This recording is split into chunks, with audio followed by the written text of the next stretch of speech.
Mateo Silva sonrió con condescendencia cuando la niña mendiga de la favela dijo: «Si me compras un pasaje de avión, yo curo la vista de tu hijo». Arrodillado frente a ella, sintió lástima por su demencia. Pero esa lástima se congeló en su rostro cuando las manos sucias de la niña tocaron su piel y de pronto vio los ojos claros de Leo a los 20 años, leyéndole un libro a su propia hija en un futuro que la medicina había declarado imposible. «Séntese. Beba ocha». Mateo se sentó. La silla crujió bajo su peso. Tomó la taza más por cortesía que por otra cosa. El líquido era amargo y herbal. «A menina, a Catarina», comenzó la abuela. Su portugués era pausado, lleno de un acento rural que Mateo apenas entendía. «Ela tem un dom, un presente, un fardo». «Un don», repitió Mateo. La palabra sonaba absurda en la pequeña sala. «¿Qué tipo de don?»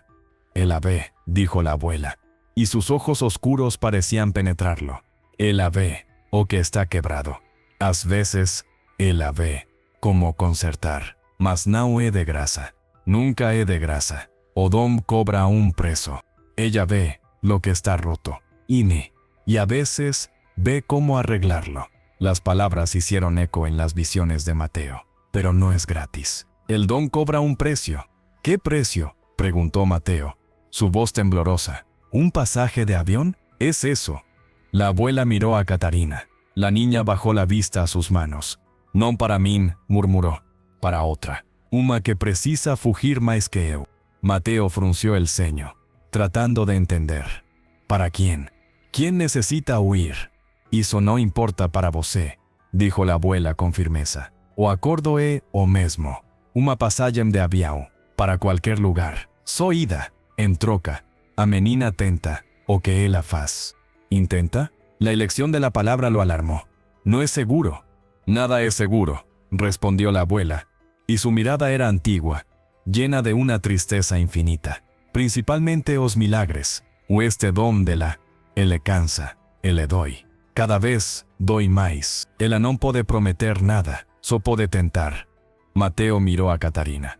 Por primera vez, vio más allá de la serenidad. Vio las ojeras oscuras bajo sus ojos, una palidez en su piel, una fragilidad que no había notado antes. El don no era una bendición, era una carga, una que la estaba consumiendo.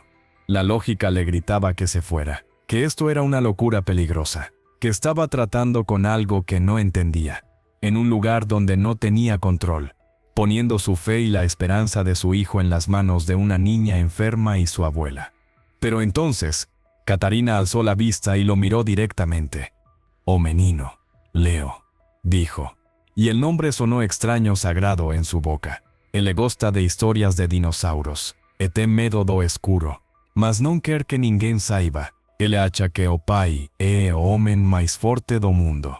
Mateo sintió que el aire se le escapaba de los pulmones. Leo adoraba los dinosaurios, y su miedo a la oscuridad era un secreto que solo Mateo y la niñera conocían. ¿Cómo podía saberlo? ¿Cómo podía saberlo?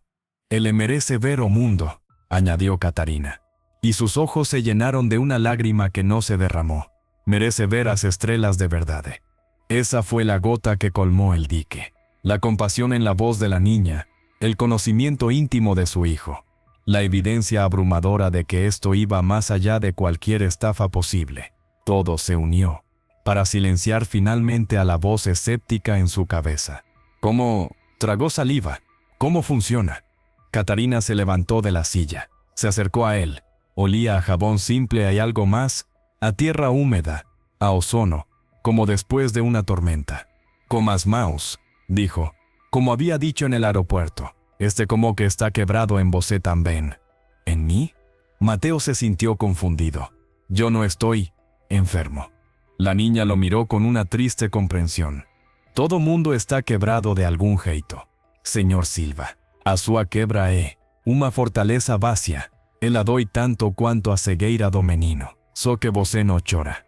Las palabras le llegaron como un golpe directo al alma. Su fortaleza vacía. Su vida dedicada a acumular poder y riqueza para llenar el vacío que había dejado la muerte de su esposa, la angustia por su hijo.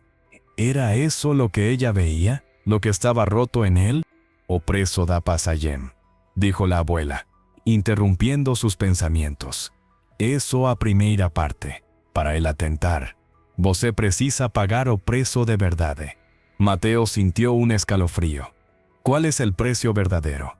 Catarina extendió su mano, no hacia su rostro, sino hacia su corazón. A sua certeza, susurró. Você precisa dar toda a sua certeza, todo o seu controle. Você precisa acreditar, complete-lhe. Sem nada para trás, e un salto no escuro. Se você segurar un pedacinho de dúvida. Hizo una pausa, y un escalofrío recorrió su pequeño cuerpo. Sobe de não funcionar. Para él, para você.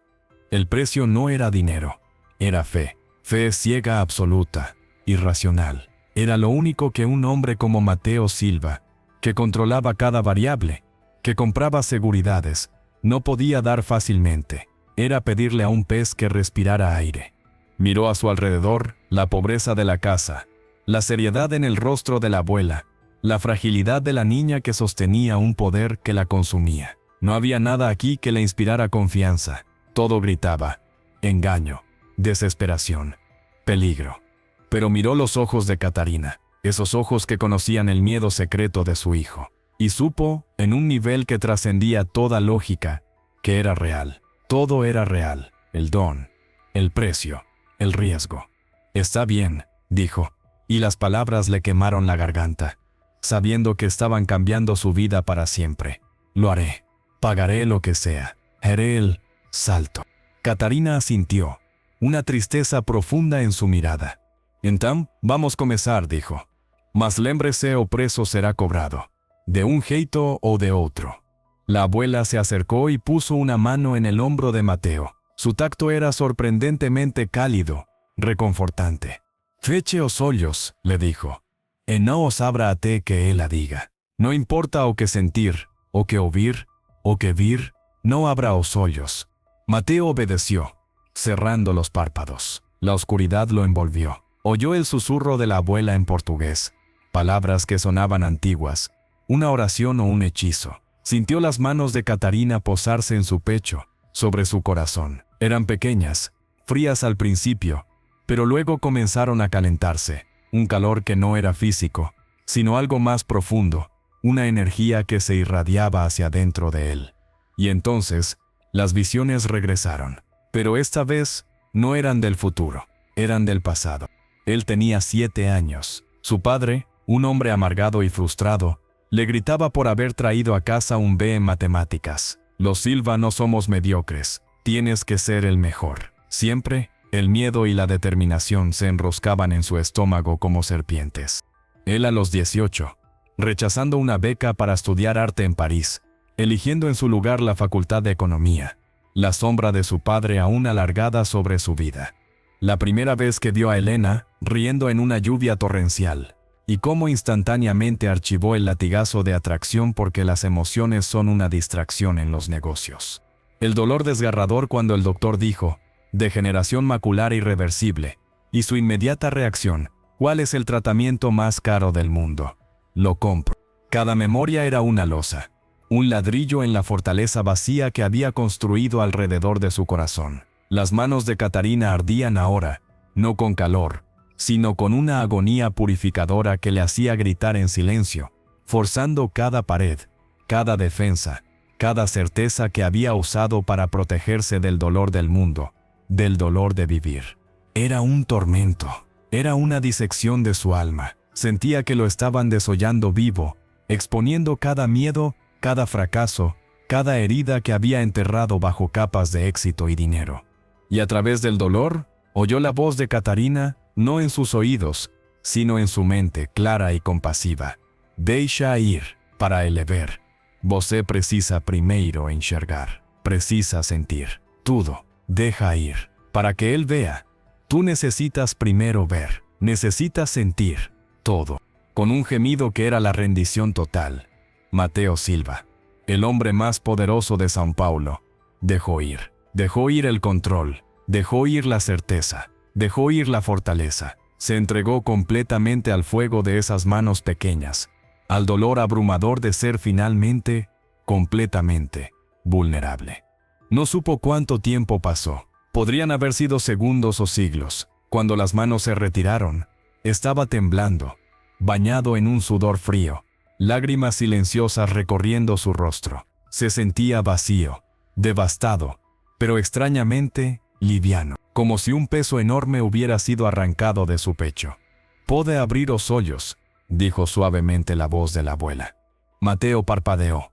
La luz de la habitación le pareció demasiado brillante. Catarina estaba sentada de nuevo en su silla, pálida como la muerte, respirando con dificultad. Parecía haber envejecido 10 años en 10 minutos. ¿Está hecho?», preguntó Mateo. Su voz era un hilo de voz. «¿Funcionó?». «La semente fue plantada», respondió la abuela, limpiando la frente sudorosa de la niña con un paño. «Mas ela no é uma máquina. A cura, ela virá, o no virá, o camiño agora está aberto. Para os dois». «La semilla, ¿qué significa eso?». «¿Cuándo?» «Isso ninguém pode dizer». Catarina abrió los ojos, que ahora parecían opacos, agotados. «Un día, una semana, un ano. O tempo do milagre não é o nosso tempo. Agora, a sua parte». Mateo asintió, tambaleándose al ponerse de pie. Se sentía como si hubiera corrido un maratón. Sacó su teléfono, con dedos que aún temblaban, abrió la app de la aerolínea. Compró el pasaje de avión más caro, primera clase, a cualquier lugar del mundo. Para ese mismo día, eligió un vuelo a París, sin pensar, solo porque fue el primero que apareció. Introdujo un nombre, Catarina Silva. Usó su apellido, por alguna razón instintiva. Pagó con su tarjeta Black. La confirmación llegó al instante. Mostró la pantalla a la abuela. Ella miró el billete digital. Luego asintió con gravedad. «Está feíto», dijo. «Agora, va, e não volte, para o véndela, e para o seu». Mateo miró a Catarina por última vez. La niña apenas podía mantener la cabeza erguida. «Gracias», susurró, y la palabra se sentía terriblemente inadecuada. Ella no respondió, solo cerró los ojos, agotada. Mateo salió de la casa. El mundo exterior le pareció irremediablemente alterado. Los colores eran más brillantes, los sonidos más nítidos. Sentía el aire en su piel como si fuera la primera vez. El dolor de su vida entera latía dentro de él. Pero ya no lo ahogaba, lo sentía. Y en ese sentimiento, había una semilla de algo nuevo, algo que no había tenido en años. Paz. Subió al porche y condujo de regreso, en un estado de shock y asombro. No sabía si Leo estaría curado. No sabía nada. Había pagado el precio. Había hecho el salto. El resto estaba fuera de su control. Cuando llegó al apartamento de Avenida Paulista, era casi la 1 de la tarde. Abrió la puerta con una mano que aún temblaba. «Papá». La voz de Leo vino del living. El niño estaba sentado en el suelo, frente a la televisión gigante con sus gafas de sol puestas dentro de casa. «¿Terminaste tu reunión aburrida?»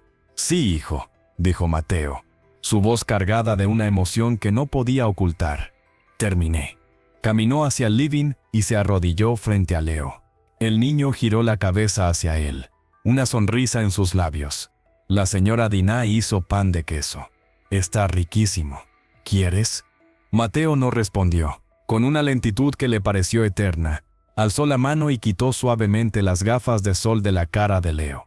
Leo parpadeó, sus ojos castaños expuestos a la luz de la tarde que entraba por la ventana. Por un momento, no pasó nada. Solo miró a su padre con curiosidad.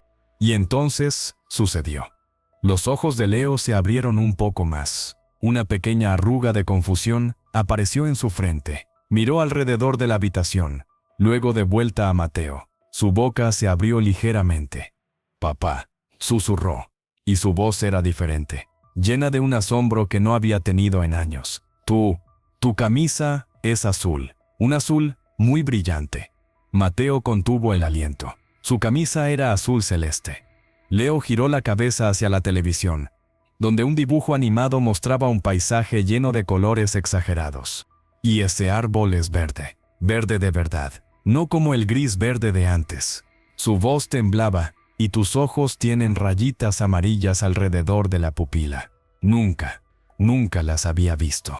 Mateo no pudo hablar. Una oleada de emoción tan poderosa, tan abrumadora, lo atravesó que cayó de rodillas frente a su hijo, rodeándolo con sus brazos. Las lágrimas que había contenido durante años, décadas, brotaron sin control, sacudidas por sollozos silenciosos. Leo lo abrazó, confundido pero alegre. «¿Papá? ¿Estás llorando? ¿Es porque puedo ver los colores otra vez?» Mateo asintió, enterrando su rostro en el pelo de su hijo. Incapaz de formar palabras, la semilla había germinado. Instantáneamente, el milagro había llegado. Pero entonces, recordó las palabras de la abuela. «O este precio será cobrado, de un jeito o de otro. El precio será cobrado, de una manera u otra». Y en ese momento de pura y absoluta felicidad, una sombra fría se deslizó por su corazón. Había pagado con su certeza. Había ganado el mundo para su hijo. Pero algo le decía que la factura completa aún estaba por llegar. «Mira mi camiseta de Spider-Man. Es así de azul y roja». Cada exclamación era un puñal de felicidad tan pura que dolía. Mateo lo seguía por la casa, grabando con el celular, riendo con lágrimas en los ojos, respondiendo a un interminable torrente de preguntas. El mundo, para Leo, era un juguete nuevo, un tesoro desenterrado. Para Mateo, era la respuesta a cada plegaria silenciosa, a cada noche de desesperación. Pero en medio de la euforia, la sombra de la advertencia de la abadesa crecía. Mateo no podía dormir. Cada vez que cerraba los ojos, veía el rostro pálido y exhausto de Catarina. Oía la voz grave diciendo: «O preso será cobrado». Se despertaba sobresaltado, sudando frío, y corría a la habitación de Leo, solo para comprobar que el niño seguía durmiendo pacíficamente, sus ojos sanos moviéndose bajo los párpados en un sueño lleno de color. El precio se manifestó primero de una manera sutil, casi poética. Fue el tercer día. Estaban desayunando. Leo, con una devoción nueva, observaba cómo la miel dorada caía en espirales lentas sobre su pan tostado, fascinado por la transparencia y el brillo. «Es como luz líquida», murmuró. Y era la observación de un poeta, no de un niño de 8 años.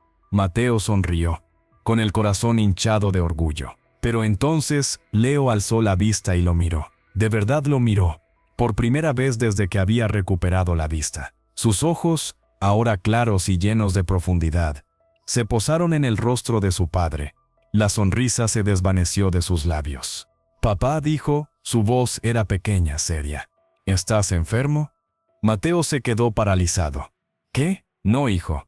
Estoy perfectamente». «¿Por qué? ¿Tienes?» Leo se acercó, su pequeño rostro arrugado en preocupación. «Tienes unas sombras aquí», señaló debajo de los ojos de Mateo.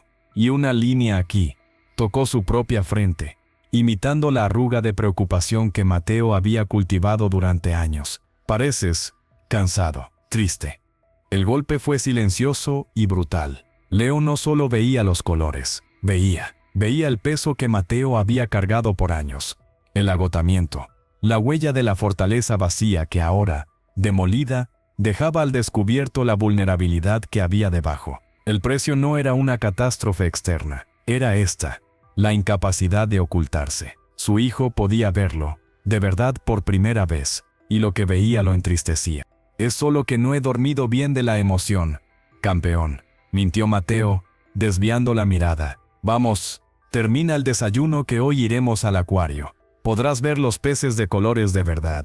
La visita al acuario fue otro viaje al paraíso y al infierno.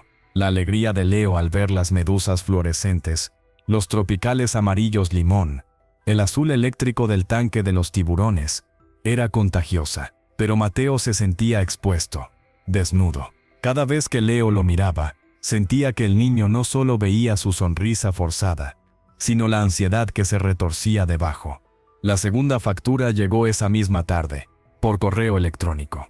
Era de Ricardo López, un informe escueto y profesional. Según lo solicitado, seguimiento del billete comprado para Catarina Silva. Embarcó en el vuelo AC-347 a París sin incidentes. Al aterrizar en Charles de Gaulle, fue recibida por una mujer mayor, posiblemente la destinataria final del pasaje. Ambas abandonaron el aeropuerto en un taxi. Perdimos el rastro. Adjunto fotos de la llegada. Mateo abrió las fotos con dedos que Sadon y felt numb. Eran granulosas, tomadas con zoom. En una, Catarina bajaba por la escalerilla del avión, aún pálida, pero caminando por sus propios medios. En otra, una mujer de espaldas, con un abrigo largo y sencillo, la abrazaba. Algo en la postura de esa mujer, en la línea de sus hombros, le resultó vagamente familiar, pero no podía precisar por qué. Un escalofrío le recorrió la espalda. El pasaje había sido utilizado, la transacción estaba completa. Y sin embargo, la sensación de inquietud no solo no desapareció, sino que creció.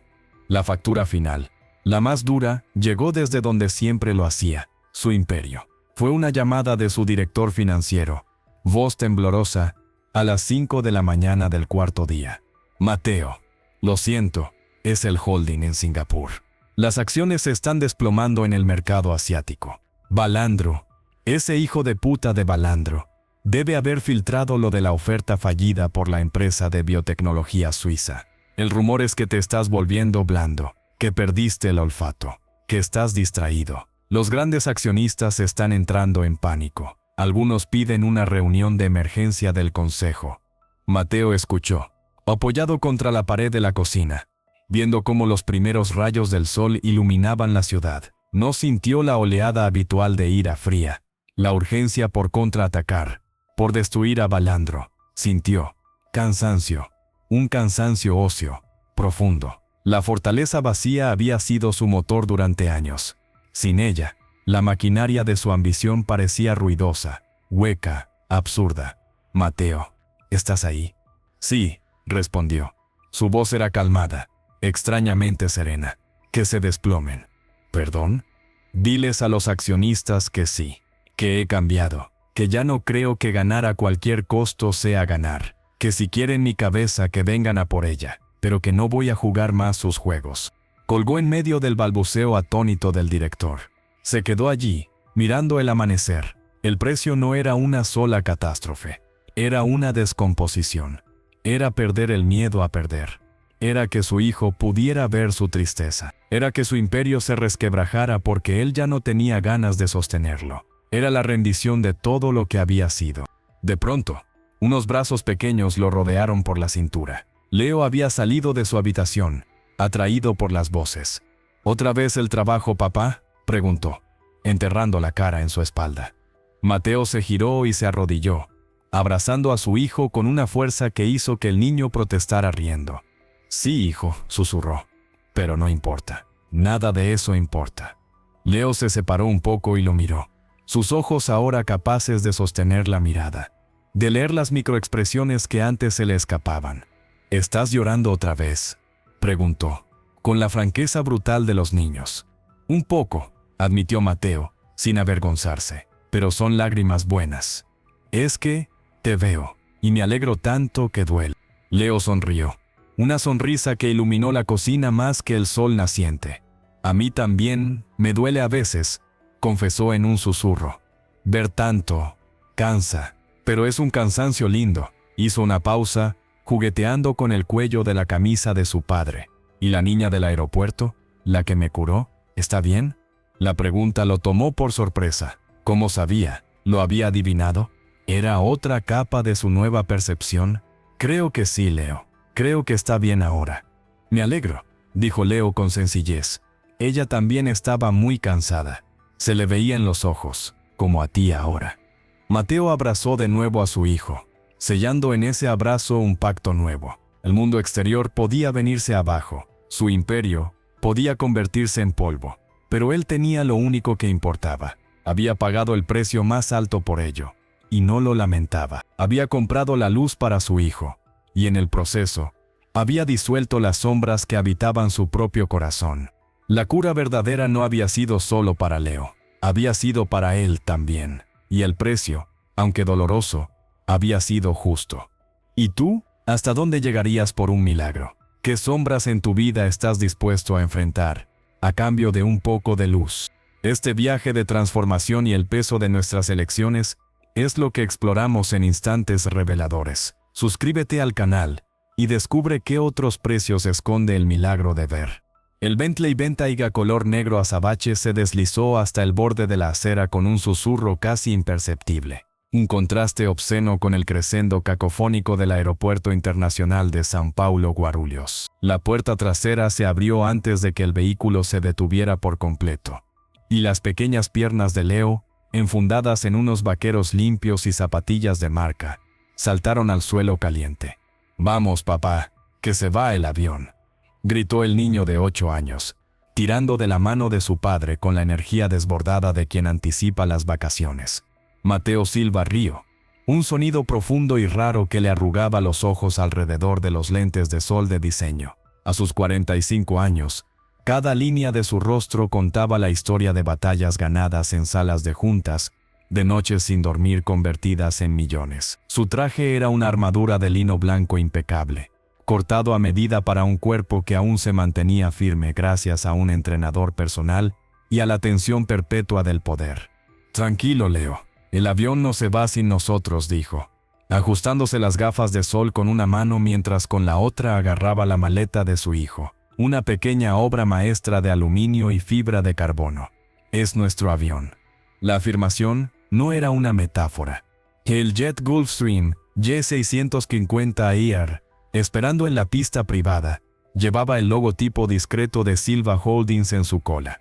Para Mateo el mundo era una serie de activos y transacciones, y el tiempo era el más valioso de todos. Hoy, ese activo se invertía en una semana en Fernando de Noronha, lejos de los mercados asiáticos que se derrumbaban, y de los accionistas que clamaban por su atención. Una semana solo para Leo, para el pequeño hombrecito que había heredado sus ojos castaños inquisitivos, y la trágica herencia de su madre, una rara degeneración macular que lentamente le estaba robando el mundo. Leo ya no podía distinguir las caras a más de unos metros. Los colores se estaban desvaneciendo hacia una paleta de sombras grises y marrones. Los libros con ilustraciones vibrantes que tanto amaba eran ahora solo páginas de textura bajo sus yemas de los dedos. Pero su espíritu, ese feroz e indomable optimismo, se aferraba a cada destello de luz, a cada forma borrosa como un náufrago a un salvavidas. Mateo habría quemado el mundo entero.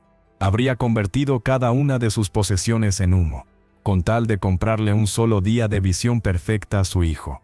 «Mira, papá, un avión rojo», gritó Leo, señalando hacia un punto indefinido en el cielo donde un Airbus A320 ascendía como un juguete.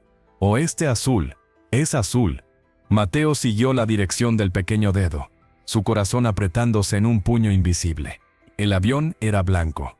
«Es muy brillante, hijo», mintió, su voz un poco más áspera de lo habitual. «Vamos, que el capitán Martínez nos espera». Caminaron hacia la entrada de la terminal de lujo. Un mundo de cristal templado, acero pulido y silencio alfombrado. El aire olía a perfume caro y café recién hecho. Aquí, el caos del aeropuerto común era solo un rumor lejano, un eco amortiguado, tras puertas de vidrio blindado. Mateo respiró hondo, disfrutando la familiar sensación de control, de orden. Este era su elemento. Fue Leo quien rompió la burbuja. Su agudizado resto de visión, o quizás su intuición infantil, captó un movimiento, una mancha de color diferente en la periferia gris de su mundo. «Papá, ¿quién es esa niña?», preguntó, deteniéndose y señalando hacia un rincón sombreado junto a un macizo de heliconias, justo en el límite donde el lujo se encontraba con la realidad. Mateo siguió la mirada de su hijo, y allí estaba ella. Una pequeña figura, tan menuda que al principio pareció un montón de trapos abandonados. No podría tener más de 10 años. Estaba arrodillada en el suelo desnudo, apoyada contra la fría pared de granito. Llevaba un vestido desteñido, tan largo que le arrastraba por el suelo polvoriento, y unos zapatos deportivos rotos que mostraban sus dedos a través de las grietas. Su cabello negro, enmarañado y opaco por el polvo, le caía sobre el rostro, pero no podía ocultar del todo unos ojos enormes, del color de la obsidiana, que los observaban fijamente, sin pestañear, desde las sombras. En sus manos, extendidas con una esperanza que parecía gastada hasta los huesos, sostenía una lata de refresco vacía y abollada. Era la pobreza en su estado más puro, más crudo. Una herida abierta en el cuerpo pulcro del aeropuerto. Un recordatorio impertinente de todo lo que Mateo Silva pagaba para no ver. Un guardia de seguridad, con uniforme impecable y expresión severa, ya se dirigía hacia ella, su radio crepitando. «Vamos, Leo», dijo Mateo, poniendo una mano en el hombro del niño y guiándolo suavemente hacia las puertas automáticas. «No es nuestro asunto». «Pero estás sola», argumentó Leo, resistiéndose, su cabeza girada hacia la niña. «El guardia se encargará», repuso Mateo, su voz firme. Su instinto era alejar a su hijo de esa miseria, protegerlo de la fealdad del mundo, como había intentado hacer desde que el diagnóstico cayó sobre ellos como una losa.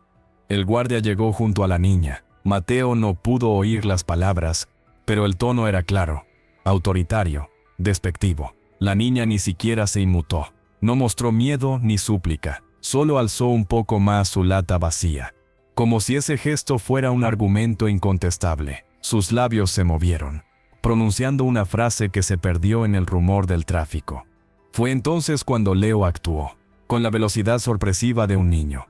Se soltó de la mano de su padre y corrió hacia la niña. Mateo maldijo en voz baja y fue tras él.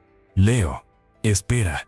«Toma», dijo Leo, llegando hasta la niña y metiendo la mano en el bolsillo de sus vaqueros. Sacó una moneda brasileña de 2 reales, brillante y nueva, y la dejó caer con un tintineo solitario en la lata vacía. «Para que te compres un chocolate».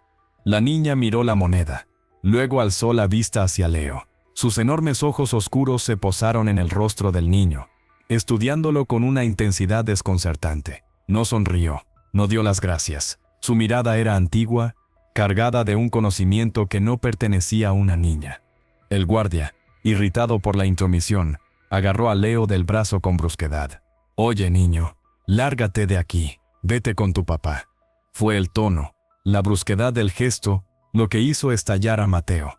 Cruzó la distancia restante en 2 zancadas, su presencia de repente masiva y amenazante. Su mano, la que firmaba contratos de 8 cifras, se cerró como una tenaza alrededor de la muñeca del guardia. «Suelte a mi hijo», dijo, y su voz era tan fría y afilada como el filo de un cuchillo. «Ahora».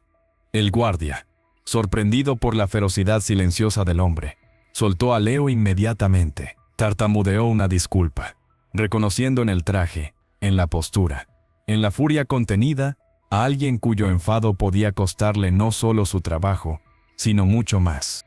«Lo siento, señor. No sabía. Es que esta peste siempre está aquí, molestando a la gente decente». «Váyase», cortó Mateo, sin alzar la voz, pero con una autoridad que hizo que el guardia se encogiera y se retirara rápidamente, murmurando Intois Radio. Mateo se arrodilló frente a Leo, revisando su brazo. «¿Estás bien, hijo? ¿Te hizo daño?» Leo negó con la cabeza, sus ojos aún fijos en la niña. «Estoy bien, papá. Solo quería ayudarla». Mateo suspiró, alisando el pelo de su hijo. Su mirada se encontró entonces con la de la niña. Esos ojos negros, inexpresivos, lo observaban. No había gratitud en ellos, solo una evaluación serena, como si estuviera midiendo su alma. Fue ella quien rompió el silencio. Su voz era un susurro ronco, áspero por el desuso o por el polvo de la calle, pero sorprendentemente clara. «Ele não enxerga bem», dijo, en un portugués con el acento áspero de las favelas. «Él no ve bien». La afirmación, tan simple, tan precisa, golpeó a Mateo como un puñetazo en el estómago. ¿Cómo podía saberlo? ¿Era tan obvio? La forma en que Leo había mirado hacia el avión, rojo, la manera en que a veces entrecerraba los ojos, tratando de forzar un enfoque que ya no existía. «¿Qué?», logró decir Mateo, su portugués fluido pero ahora titubeante. La niña no apartó la mirada. Sus ojos de obsidiana parecían perforarlo.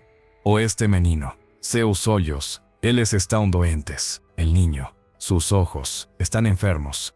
Leo se acercó un poco más a su padre, una sombra de inquietud cruzando su rostro. Mateo sintió una oleada de protección feroz, mezclada con una curiosidad malsana. Se puso de pie, sacando su billetera de cocodrilo. Abrióla y extrajo un billete de 100 reales, una fortuna para una niña de la calle. Se lo tendió.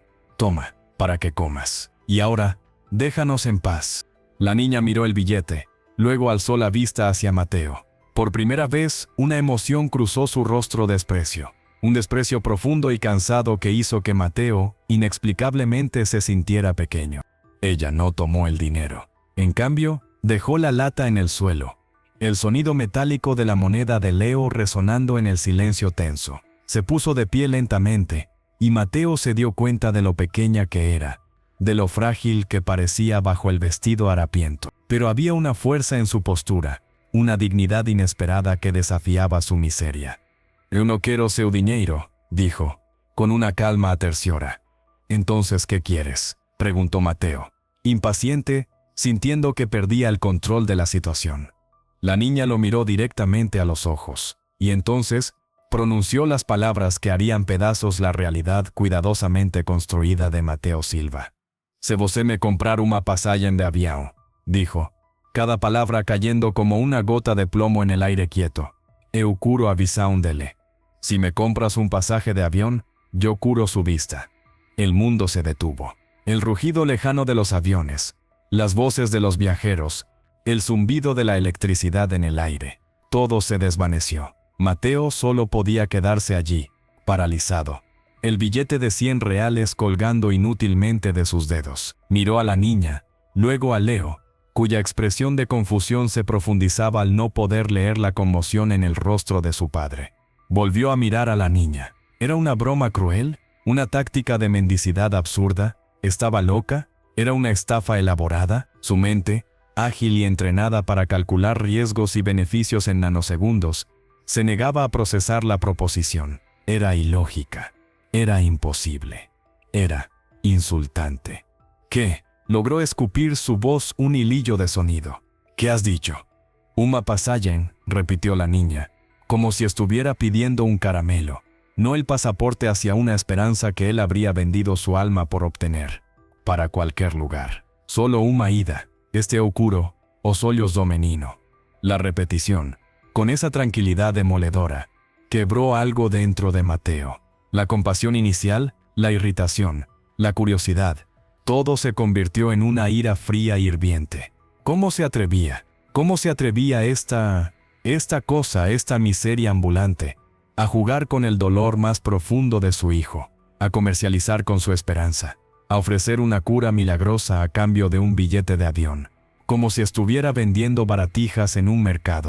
«Estás loca», dijo, su voz cargada de un veneno que hizo que Leo se estremeciera. «O eres una maldita estafadora. ¿Quién te puso a hacer esto? ¿Algún periodista buscando una historia? ¿Un competidor?» Miró alrededor, buscando cámaras ocultas, caras sonrientes disfrutando de la broma.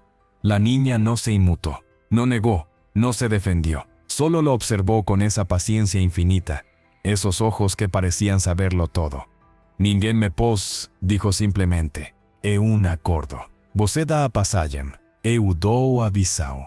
Mateo soltó una risa corta, amarga, que no tuvo nada de humor. «¿Y cómo exactamente planeas hacer eso? ¿Con magia? ¿Con un hechizo? ¿Con una poción mágica que tienes escondida en tus harapos?» «Con as mãos», respondió ella, como si fuera lo más obvio del mundo. Fue entonces cuando Leo tiró del brazo de su padre. «Papá, ¿qué pasa? ¿Qué dice?» Su voz era pequeña, asustada por la tensión que emanaba de Mateo. Mateo miró a su hijo, a sus preciosos ojos que perdían la batalla contra la oscuridad, y algo se rompió dentro de él. La furia, la incredulidad, se convirtieron en una necesidad visceral de protegerlo, de alejarlo de esta locura, de esta crueldad. «Nada, hijo», dijo, su voz forzadamente calmada. «No dice nada importante. Vámonos de aquí». Pero la niña no había terminado. Dio un paso hacia adelante, desafiando el espacio personal de Mateo, su olor a polvo y sudor chocando con su perfume caro. «Él le precisa acreditar», dijo, y por primera vez, había una urgencia en su voz, solo un poco, «para você ver». «Ya he visto suficiente», rugió Mateo, perdiendo los estribos. «Lárgate de aquí antes de que llame a la policía. Lárgate». La niña no retrocedió. En cambio, hizo algo tan inesperado, tan audaz, que le quitó el aliento a Mateo. Extendió su mano sucia, la piel marcada por la tierra, y pequeñas cicatrices, y la posó en el brazo de Leo. Leo parpadeó, sorprendido, pero no se apartó. Miró la mano pequeña y oscura sobre su piel limpia. «¿Papá?» Y entonces, la niña miró directamente a Mateo. Sus ojos negros brillaban con una luz intensa, interna. «Ajuélese», ordenó. «Arrodíllate». La orden era tan absurda, tan fuera de lugar, que Mateo solo pudo quedarse boquiabierto. Arrodillarse. Él, Mateo Silva, dueño de un imperio, arrodillándose en el suelo sucio de un aeropuerto frente a una niña mendiga. «¿Estás completamente? Se você quer ver? Ajuélese», repitió ella. Y su voz tenía ahora una autoridad que no admitía discusión. Era la voz de un general ordenando a un soldado, de un cirujano pidiendo un escalpelo. Mateo sintió que todas las células de su cuerpo se rebelaban. Su orgullo, su posición, su sentido mismo de la realidad, le gritaban que se diera la vuelta y se marchara, que esta niña era una demente o una embaucadora. Pero había algo en sus ojos, algo que lo clavaba en el lugar, una certeza tan profunda, tan serena, que desafiaba toda lógica. Era una trampa, tenía que serlo. Pero ¿y si había una posibilidad entre 1.000.000? ¿Una entre 1.000.000.000? ¿No debía cualquier padre que amara a su hijo, agarrarse a esa posibilidad, por ridícula que fuera? El billete de 100 reales se le escapó de los dedos y flotó hacia el suelo. Su respiración se aceleró. Miró a Leo, cuya pequeña mano apretaba la suya, sus ojos cegatos mirándolo con una mezcla de miedo y confusión. Con un gemido que era mitad rabia, mitad súplica, Mateo Silva, el hombre que nunca se había arrodillado ante nadie, dobló las rodillas. El lino impecable de su traje tocó el suelo polvoriento. Se encontró a la altura de la niña, su rostro al nivel del de ella. El olor a miseria era ahora abrumador. «Papá», susurró Leo, alarmado. La niña no vaciló, no pareció triunfante. Solo asintió una vez, como si esto fuera lo esperado. Luego, alzó sus 2 manos. Estaban sucias, las uñas rotas y negras de tierra. Mateo contuvo el instinto de apartarse, de gritar, de escupirle en la cara. Con una lentitud deliberada, casi ritualística, la niña posó esas manos sucias sobre el rostro de Mateo. La piel áspera, fría a pesar del calor, tocó sus pómulos. Él cerró los ojos instintivamente, un escalofrío de repugnancia y extraña expectación recorriéndole la espalda. Las manos se ajustaron, cubriendo sus ojos completamente, sumiéndolo en una oscuridad repentina. Sintió la presión de sus dedos, la textura de la suciedad contra sus párpados. Esperó.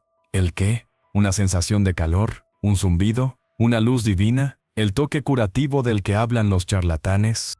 No sintió nada. Nada más que el peso de esas manos pequeñas y sucias, y el latido furioso de su propia sangre en los oídos. La decepción, amarga y familiar, comenzó a subir por su garganta. Había sido un idiota monumental. Había permitido que esta criatura lo humillara, que jugara con sus más profundas esperanzas. Y entonces, abrió los ojos. La oscuridad no se disipó. En su lugar fue invadido por una explosión de luz y color tan violenta, tan abrumadora que gritó. No era la luz del sol filtrándose a través de sus párpados. Era ver, pero no ver el mundo tal como era. Vio a Leo, pero no era el Leo de 8 años. Vio a un adolescente, alto y delgado, con el rostro marcado por el acné juvenil, pero iluminado por una sonrisa radiante, abrazando a una chica en un parque bajo la lluvia de pétalos de un árbol de cerezo. La imagen era fugaz, un destello de felicidad pura y despreocupada. La imagen se desvaneció, y fue reemplazada por otra. Leo, ahora un hombre joven, con el rostro anguloso y serio de Mateo, de pie en lo que parecía una gran sala de conferencias, dirigiendo una reunión con una confianza tranquila que hizo que el corazón de Mateo se hinchara de orgullo. Podía ver cada detalle, el corte de su traje, la luz reflejándose en su reloj, la inteligencia brillando en sus ojos, claros, enfocados, viendo. Luego, otro destello, él mismo, mayor, con el pelo canoso, sentado en una mecedora en un porche, leyendo un libro para quién, una niña pequeña, con los rizos castaños de Leo y los ojos verdes de su madre, sentada en sus piernas. Podía sentir el calor del sol, el peso de la niña, la textura del papel bajo sus dedos. La paz era tan tangible que le dolió. Las visiones se sucedían, un torrente imparable de momentos robados al futuro. La graduación universitaria de Leo, su boda, el nacimiento de su primer hijo, una discusión acalorada que se resolvía en un abrazo, viajes, risas, lágrimas de alegría. Y en cada maldita una, los ojos de Leo estaban bien, veían, vivían. No había rastro de la maldita enfermedad, solo una vida plena vivida en tecnicolor. Eran alucinaciones. Tenía que serlo. Un brote psicótico inducido por el estrés, la desesperación, la culpa. Pero sentían tan reales, tan vívidas, tan específicas. Podía oír la risa de Leo, sentir la textura de la corbata que llevaba en su boda, oler la sal del mar en unas vacaciones futuras. El torrente paró tan bruscamente como había comenzado. Las manos se retiraron de su rostro.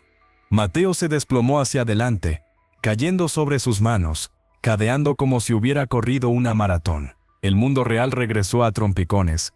El frío del suelo, el olor del combustible de avión, la voz de Leo gritando, «Papá», con pánico, temblando incontrolablemente, alzó la vista.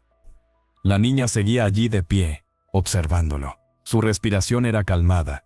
Sus manos ahora colgaban a sus lados. No había sudor en su frente, ni señal de esfuerzo en su rostro. Solo esos ojos negros, impasibles, que lo miraban como si supieran exactamente lo que había visto. «Você viu», afirmó, no una pregunta.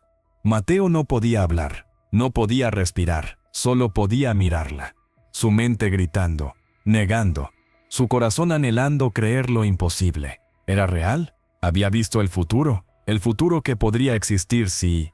Leo se arrodilló a su lado, abrazándolo, su pequeño cuerpo temblando. «Papá, ¿qué te pasa? ¿Estás bien? Por favor, papá». La voz de su hijo, cargada de un terror genuino, lo ancló de vuelta a la realidad. Lo que fuera que hubiera pasado, había asustado a Leo. Eso era inaceptable. Con un esfuerzo sobrehumano, Mateo se puso de pie, tambaleándose. Su traje blanco estaba manchado de polvo y grasa. Agarrando a Leo con una mano, señaló a la niña con la otra, su dedo tembloroso. «Tú», logró escupir, su voz ronca, irreconocible. «¿Qué eres?». La niña no respondió a la pregunta. En cambio, miró hacia la terminal, como si escuchara algo que ellos no podían oír. «El SVEM», dijo calmadamente.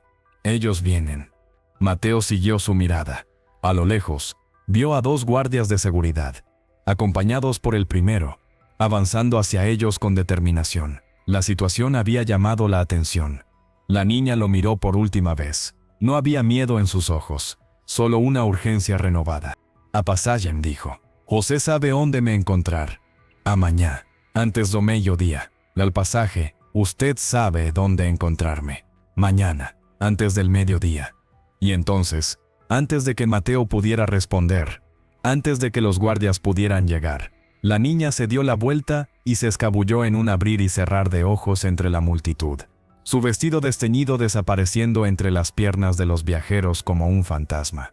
Mateo se quedó allí, con el brazo alrededor de Leo, jadeando, temblando, su mundo hecho añicos. El suelo bajo sus pies ya no era sólido. Las reglas de su universo habían sido reescritas. En sus oídos, el eco de las visiones aún resonaba, mezclado con la última orden de la niña. «Usted sabe dónde encontrarme». Y lo peor, lo más aterrador, era que sí lo sabía. Los guardias llegaron, hablando en portugués rápido, preguntando si estaba bien, disculpándose por el incidente, ofreciendo ayuda. Mateo apenas los oyó. Los apartó con un gesto brusco, agarrando su maletí, y la mano de Leo con una fuerza que hizo que el niño protestara. «Estoy bien», masculló en un portugués mecánico cortante. «Fue un mareo. El calor. No es nada». Los guardias intercambiaron miradas de duda, pero la autoridad residual que emanaba de Mateo, incluso descompuesto y manchado, era suficiente. Se retiraron con una última advertencia sobre mantenerse alejado de los indeseables. Mateo no los escuchó. Su mente era un torbellino de colores imposibles, de risas futuras de los ojos claros y llenos de vida de un hijo que ya no estaba ciego. La imagen del adolescente Leo abrazando a esa chica bajo la lluvia de pétalos se quemaba en su retina, más real que el aeropuerto que lo rodeaba. ¿Era posible? ¿Podía una niña sucia, una mendiga, tener ese poder? ¿Era un don divino o una maldición demoníaca? ¿Era real o había tenido una alucinación masiva? ¿Un breakdown nervioso provocado por años de estrés y dolor reprimido? «Papá, ¿qué pasó?», la voz de Leo, temblorosa y llena de lágrimas, lo sacó de su espiral. «¿Te dolió la cabeza otra vez?». La cefalea era la excusa que usaban cuando Leo notaba sus momentos de abrumadora angustia. Mateo miró a su hijo, a sus preciosos ojos que buscaban los suyos, sin poder enfocarlos completamente, y una oleada de amor tan feroz y desesperado lo atravesó que le quitó el aliento. Esas visiones, ese futuro, era todo lo que había rezado, suplicado, negociado con un Dios en el que no creía para obtener. Podría ser. «No, hijo, no», logró decir forzando una calma que no sentía. Se arrodilló, ignorando la suciedad que se pegaba a sus pantalones, y tomó el rostro de Leo entre sus manos. Fue una sorpresa, nada más. «Estoy bien, lo prometo». Pero no estaba bien, estaba lejos de estar bien. Cada nervio de su cuerpo vibraba con la energía residual de lo que había experimentado. El tacto de esas manos sucias aún ardía en su piel como una brand. «¿Y la niña?», preguntó Leo, sus ojos nublados escudriñando la multitud. «¿Se fue? ¿Le diste el dinero?». La inocencia de la pregunta le partió el alma a Mateo. Leo no había entendido el trueque obsceno que se había propuesto. Solo había visto a alguien que necesitaba ayuda. «Se fue», respondió Mateo, su voz ronca. No quiso el dinero. Se puso de pie, agarrando la maleta de Leo con una mano y la mano de su hijo con la otra. Su jet esperaba. La escapada a Fernando de Noronha, el paraíso de aguas turquesas y arenas blancas, ya no parecía un refugio, sino una prisión de distancia. ¿Cómo podría sentarse en una hamaca, bebiendo cócteles, sabiendo lo que sabía, sabiendo que ella estaba aquí, en esta ciudad, y que tenía algo? «Vamos», dijo, y su voz sonó extraña, distante, incluso para sus propios oídos. Caminaron hacia la terminal privada. El proceso de embarque, que normalmente era un ritual suave y eficiente, se sintió como moverse a través de melaza. Firmó a autómatas los papeles, respondió con monosílabos a las sonrisas de la azafata, subió la escalerilla del Gulfstream como un condenado camino al cadalso. El interior del jet era un santuario de lujo silencioso. Cuero beige, madera de siricote pulida, alfombra gruesa. Todo olía a nuevo, a limpio, a control. Normalmente, este entorno le calmaba, le reafirmaba su lugar en el mundo. Hoy, le parecía falso, irrelevante. Una jaula dorada que de repente había perdido su sentido. Leo se acomodó en uno de los sillones amplios, abrochándose el cinturón con la ayuda de la azafata. «¿Podemos volver a ver a la niña mañana, papá, para asegurarnos de que está bien?». La pregunta, inocente, le golpeó como un martillo. «Amañá, antes do mediodía». «No lo sé, hijo», murmuró, mirando por el ventanular mientras el avión comenzaba a rodar. «Tal vez». El despegue fue suave, pero a Mateo le pareció violento. Un arrancón brutal que lo alejaba de la respuesta a la única pregunta que importaba. São Paulo se encogió below. Un mar de luces parpadeantes que se extendía hasta donde alcanzaba la vista. Cada una de esas luces representaba una vida, una historia, una miseria o un triunfo. Y en alguna parte, entre esa inmensidad estaba ella, una niña con manos sucias y el poder de reescribir el destino. «Señor Silva», la voz de la azafata lo sacó de sus pensamientos. «¿Les sirvo algo de beber? ¿Champán? ¿Un whisky?». Mateo negó con la cabeza con brusquedad. «Solo agua. Gracias». Bebió el agua fría de un trago, esperando que apagara el fuego que ardía en su interior. No funcionó. Las visiones volvían. Fragmentos desordenados que se imponían sobre la cabina del avión. La sonrisa de Leo en su boda. La textura del vestido de novia de esa chica desconocida. La sensación del sol en su propio rostro envejecido. Eran tan vívidas. ¿Cómo podía su cerebro inventar detalles tan específicos? ¿El patrón de la corbata de Leo? ¿El nombre de la calle en la que vivía en esa visión futura? Rua das Hortensias, 155. Lo recordaba. ¿Era una calle real? ¿O este solo un detalle aleatorio generado por una mente al borde del colapso? «Papá», dijo Leo desde su asiento, su voz soñolienta. «¿Crees que en Norona podré ver mejor las estrellas? Dijiste que allí no hay luces de la ciudad». La pregunta, cargada de una esperanza tan frágil, le rompió el corazón. Leo se aferraba a cualquier migaja, a cualquier posibilidad de experimentar el mundo aunque fuera un poco más. «Sí, hijo», susurró, su voz cargada de una emoción que no podía controlar. «Allí las estrellas se ven increíbles». Mintió. No tenía idea de cómo se veían las estrellas en Norona, pero en ese momento hubiera jurado que podía ver cada constelación, cada planeta brillando con una intensidad sobrenatural en los ojos de su hijo en esas visiones. El vuelo duró poco más de 2 horas. 2 horas de infierno personal. 2 horas de forcejear con lo imposible. Por un lado, la razón, la lógica, los años de escepticismo duro como el acero le gritaban que era una estafa, una locura, un engaño cruel, una curandera de 10 años en un aeropuerto. Era ridículo. Debía ser una táctica de algún enemigo, una manipulación psicológica elaborada. Tal vez habían usado alguna droga alucinógena en un aerosol, algún dispositivo de sonido de alta frecuencia.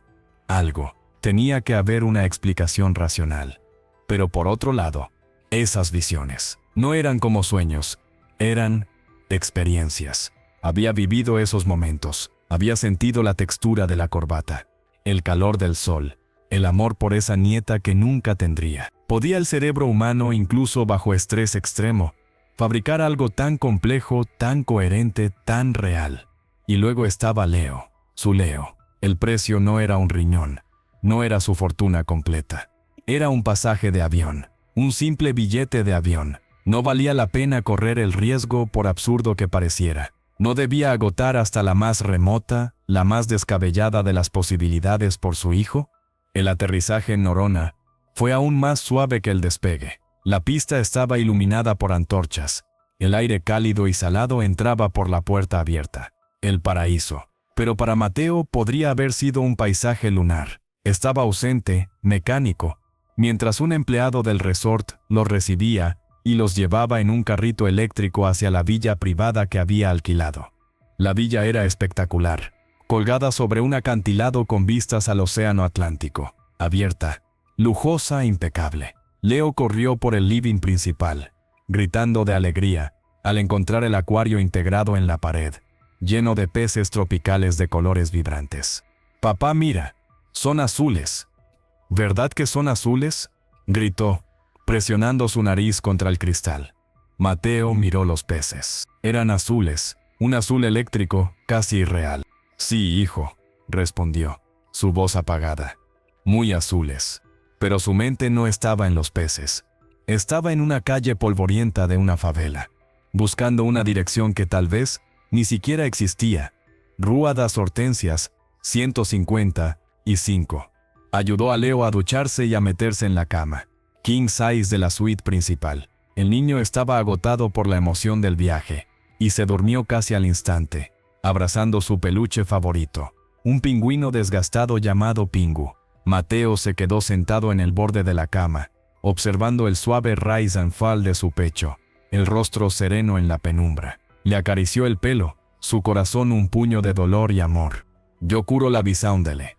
Las palabras resonaban en el silencio de la habitación, tan claras como si la niña estuviera allí de pie. ¿Era una promesa o una maldición?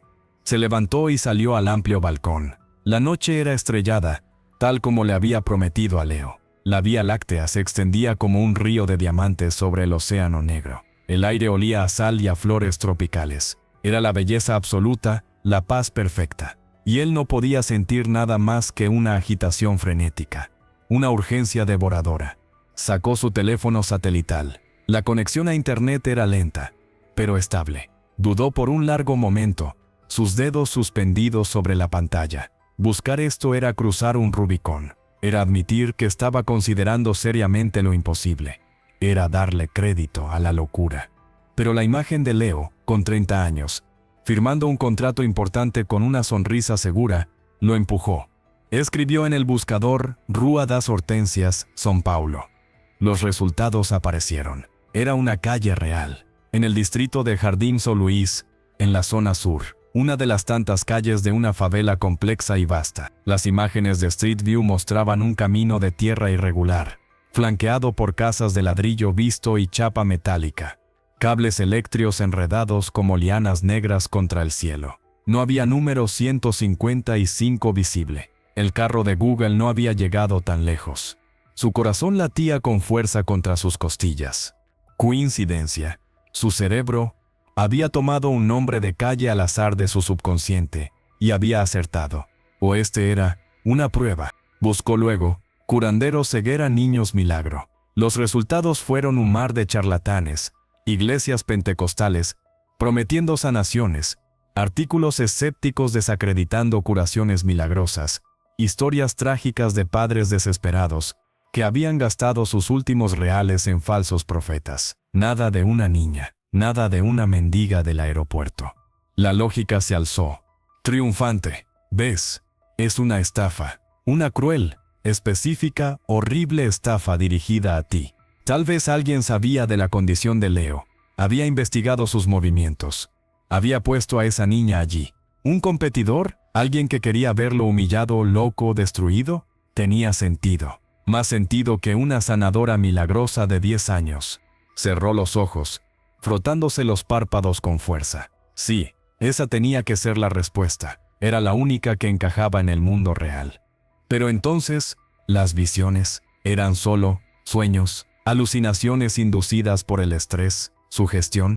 Abrió una app de notas en su teléfono. Con dedos que aún temblaban ligeramente, comenzó a escribir todo lo que recordaba, cada detalle de las visiones, la descripción de la chica bajo el cerezo, el corte del traje de Leo adulto, el patrón de la corbata, el nombre de la calle, la fachada de la casa en el porche, el libro que leía a su nieta, o este Pequeño Príncipe, en una edición en portugués con la cubierta azul desgastada. Los escribió todos, grabándolos digitalmente, como si al ponerlos en palabras pudiera robarles su poder, convertirlos en simples productos de su imaginación. Cuando terminó, tenía una lista de más de 20 detalles específicos, vívidos, tangibles. Leyó la lista, y el escepticismo que había construido con tanto esfuerzo comenzó a agrietarse de nuevo. ¿Podía su mente, por muy estresada que estuviera, generar todo esto?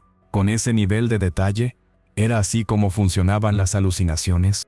Se dejó caer en una silla de exterior, mirando las estrellas que no podía apreciar. Estaba atrapado. Atrapado entre la razón, que le gritaba que era un Edipo, y una esperanza tan profunda, tan visceral, que sentía que lo podría matar si resultaba falsa. Antes do mediodía. El plazo era corto. Tenía que decidirse. Volaba de regreso a São Paulo en la mañana. Buscaba a esa niña, jugaba su juego absurdo y arriesgaba que esto fuera una trampa cruel que podía destrozar a Leo aún más si fallaba. O este se quedaba en este paraíso, trataba de olvidar, de descansar, y seguía con el plan original de consultar a los mejores especialistas del mundo en Suiza. La próxima semana, confiando en la ciencia, en la lógica, en lo seguro, miró hacia la habitación donde su hijo dormía. La luz de la luna entraba por la ventana, iluminando su rostro pacífico. En sus visiones, ese rostro había sido feliz, completo. No había rastro de la sombra de la ceguera, de la frustración silenciosa que Mateo veía crecer en él cada día. Con un suspiro que venía de lo más profundo de su alma, Mateo Silva tomó una decisión. No era una decisión basada en la lógica, ni en el escepticismo, ni en el miedo. Era una decisión puramente visceral, primal, paternal. Sacó su teléfono otra vez y marcó el número de su piloto. Martínez, dijo cuando el hombre contestó. Su voz era plana, decidida. Cambio de planes. Despegamos de regreso a Guarulhos, a las 6 de la mañana. Asegúrese de que el avión esté listo. La sorpresa del piloto fue palpable incluso through el teléfono satelital. Señor, ¿hay algún problema? ¿No nos quedamos una semana? Un asunto urgente ha surgido, respondió Mateo, evitando la explicación. Solo necesitamos aterrizar. Luego tal vez despeguemos de nuevo. Esté preparado. Colgó antes de que el piloto pudiera hacer más preguntas. Se quedó en el balcón, mirando la noche, pero ya no la veía. Su mente estaba en un aeropuerto, en una calle polvorienta llamada Hortensias, en las manos sucias de una niña que prometía milagros.